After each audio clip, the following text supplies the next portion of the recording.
Hello everyone, welcome back to our session of current affairs. Today we will discuss the topic the Supreme Court judgment on child sexual and exploitative and abuse material.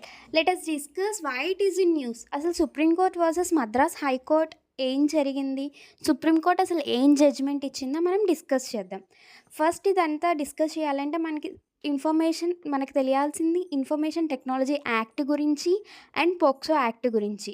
Information technology act ఏం చెప్తుంది అయితే, ఎవరైతే children యొక్క abuse మెటీరియల్ని create చేసి దాన్ని publish చేసి ట్రాన్స్మిటింగ్గా చేస్తారో వాళ్ళు సెక్షువల్లీ ఎక్స్ప్లాయిట్ యాక్ట్ కింద కన్సిడర్ అవుతారు. వాళ్ళకి పనిష్మెంట్ వచ్చేసి 5 to 7 years of jail and fine వచ్చి అప్ టు 10 lakh rupees అనేది ఉంటుంది. ఇది మనకి section of information and technology act చెప్తుంది. అండ్ పోక్సో యాక్ట్ గురించి కూడా చూద్దాం. పోక్సో యాక్ట్ అనేది ఏంటి అంటే, it is an protection law for the children who are suffering from the sexual offences. ఎవరైతే ఈ విధంగా బాధపడుతున్నారో వాళ్ళని చూసేది ఇలా. It is an comprehensive law to protect the children from sexually exploitative abuse material. దీని యొక్క మెయిన్ ప్రొవిజన్ ఏంటంటే, చిల్డ్రన్ యొక్క ఏజ్ అనేది బిలో 18 years ఎవరిదైతే ఉంటుందో వాళ్ళని ఇందులో కన్సిడర్ చేస్తారు. రీసెంట్గా మనకి పోక్సో అమెండ్మెంట్ అనేది జరిగింది ఇన్ ది ఇయర్ ఆఫ్ 2019. అది అమెండ్మెంట్ జరిగి ఏమైంది అంటే, ఇట్ ఎన్హాన్స్డ్ ది పనిష్మెంట్స్ అనేది అందులో ఎన్హాన్స్ చేశారు. అందులో ఏంటి పనిష్మెంట్స్ అంటే, లైఫ్ టైం జైలు ఉండొచ్చు అండ్ డెత్ పెనాల్టీ అనేది ఉండొచ్చు. ఎవరైతే సెక్షువల్లీ ఎక్స్ప్లోటేటివ్ అబ్యూస్ మెటీరియల్ని చూస్తారో they are up to 7 years of jail అనేది కూడా ఉంటుంది. ఇది లాస్ అవన్నీ మనకి ఇలా చెప్తుంటే, మద్రాస్ హైకోర్టు మాత్రం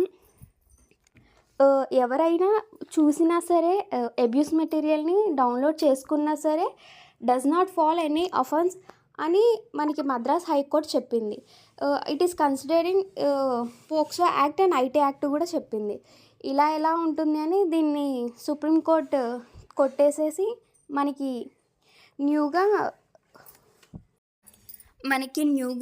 సుప్రీంకోర్టు ఒక జడ్జ్మెంట్ అయితే ఇచ్చింది. ఎవరైనా చూసినా అది డౌన్లోడ్ చేసిన child sexual exploitative abuse material కింద కేసు అనేది ఫైల్ అవుతుంది అని సుప్రీంకోర్టు జడ్జిమెంట్ ఇచ్చింది.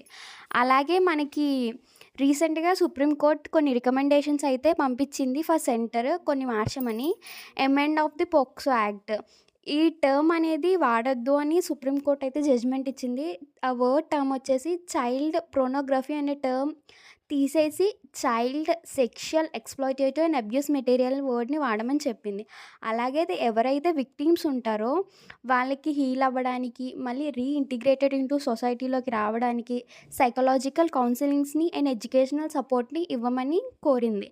And raising the awareness in public campaignings and should aim to reporting and awareness of POCSO among the చిన్నప్పటి నుంచే పిల్లలకి పోక్సో యాక్ట్ గురించి తెలియాలి అని సుప్రీంకోర్టు గైడెన్స్ ఇచ్చింది.